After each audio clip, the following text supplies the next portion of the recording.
Alemania reeditará la gran coalición entre la CDU y el SPD, entre su PP y su PSOE.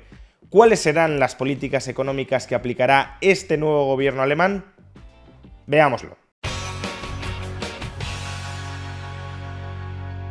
Las elecciones generales alemanas celebradas este domingo 23 de febrero del año 2025 fueron unas elecciones generales adelantadas. El calamitoso estado de la economía alemana fracturó el gobierno de coalición entre el SPD, entre los verdes y entre los mal llamados liberales alemanes, y fracturada esa coalición de gobierno, solo quedó convocar nuevas elecciones. Y el resultado de esas nuevas elecciones ha sido que la fuerza política más votada, después de un descalabro histórico de los socialistas alemanes, ha sido la CDU, el equivalente al PP español. Ahora bien, el partido que con diferencia más ha ascendido en estas elecciones generales ha sido Alternativa por Alemania, el equivalente a Vox en Alemania. Alternativa por Alemania se ha quedado a menos de 8 puntos de arrebatarle la primera posición a la CDU, y en cualquier caso le ha arrebatado el segundo puesto dentro de las fuerzas políticas más votadas en Alemania al Partido Socialdemócrata Alemán, es decir, al partido que hasta ahora gobernaba como primera fuerza política en el país. Ahora bien, la CDU ya ha dejado muy claro que no piensa de ninguna manera conformar un gobierno de coalición con Alternativa por Alemania. A pesar de que la unión entre la CDU y Alternativa por Alemania conformaría una mayoría parlamentaria holgada, la CDU va a tratar de cerrar un acuerdo de gobierno con el Partido Socialista Alemán. Repito, con la fuerza política que había encabezado hasta ahora el gobierno alemán y que había arrastrado al país a un absoluto desastre.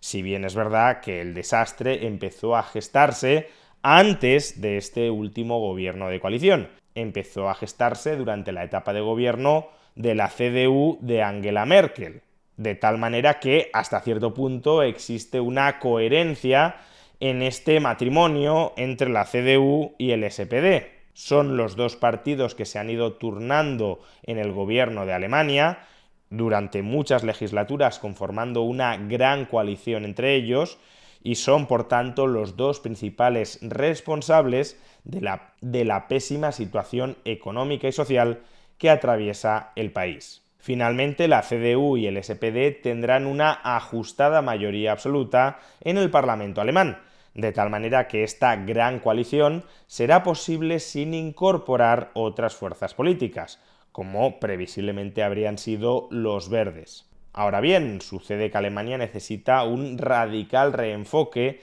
de su política económica, y no parece que la CDU y el SPD vayan a proporcionar ese radical reenfoque. No solo porque, como decíamos, ellos son los responsables de haber llevado al país hasta la situación actual, sino porque además sus programas de gobierno son incompatibles. Es decir, que las líneas rojas que cada uno de ellos le va a trazar al otro van a imposibilitar de facto aprobar medidas verdaderamente transformadoras de la economía y de la organización política alemana.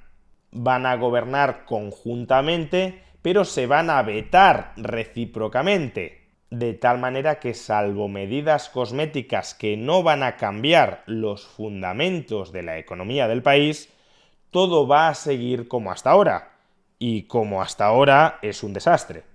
De hecho, esta tabla elaborada por el Deutsche Bank nos ilustra de los vetos cruzados previsibles que se van a producir dentro de esta coalición de gobierno.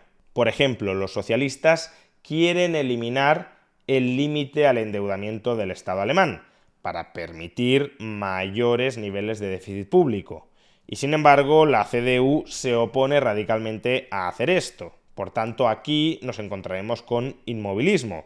No digo que esté mal, personalmente estoy en contra de que se elimine el límite al endeudamiento del Estado, pero es un ejemplo de política dirigida a cambiar el statu quo que previsiblemente no se va a poder aplicar. Los socialistas también quieren financiar el gasto en infraestructuras fuera del presupuesto, y esto es algo a lo que la CDU se opone, de tal manera que si persiste el límite al endeudamiento, las infraestructuras que se van a poder financiar emitiendo nueva deuda van a ser bastante restringidas.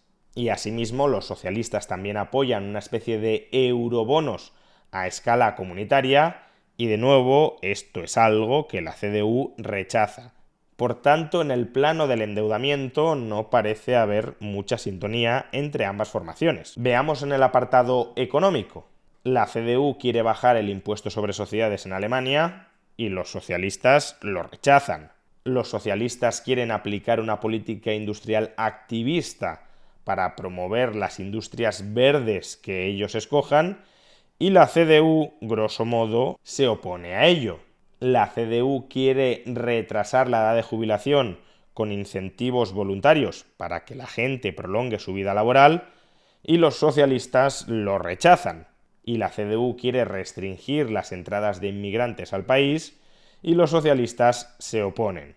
El único punto económico en el que están de acuerdo es que tanto la CDU como el SPD quieren bajar los precios de la energía. Pero más allá de bajar los impuestos a la electricidad, no se ponen de acuerdo en cómo abaratar estructuralmente los costes. Así que tampoco parece que sea una política económica demasiado implementable. En materia de política climática, la CDU quiere volver a impulsar la energía nuclear y los socialistas se oponen. Los socialistas quieren promover el vehículo eléctrico y la CDU lo rechaza. Y la CDU quiere que el precio de los derechos de emisión de CO2 lo fije exclusivamente el mercado y los socialistas no quieren. Incluso en el ámbito geopolítico están en desacuerdo. Los socialistas rechazan enviar misiles de alto alcance a la guerra en Ucrania y la CDU lo apoya. A su vez, los socialistas quieren reformar las reglas del Consejo de Gobierno de la Unión Europea para eliminar las minorías de bloqueo, permitiendo que los acuerdos se adopten por mayoría cualificada, y la CDU lo rechaza porque supondría empoderar a la Unión Europea frente a los Estados-nación. El único punto de nuevo en el que ambos están de acuerdo es en la necesidad de incrementar el gasto militar como poco hasta el 2% del PIB. Por tanto, como vemos, es una coalición de gobierno muy antinatura, porque no están de acuerdo en prácticamente nada. Más bien parece un acuerdo de gobierno para defender a cualquier precio el statu quo político, social y económico de Alemania. Y eso justamente es lo que debería haberse cambiado para sacar al país de su crisis estructural. Por consiguiente, lo que podemos concluir de estas recientes elecciones generales alemanas es que en el corto o medio plazo en Alemania no va a cambiar nada.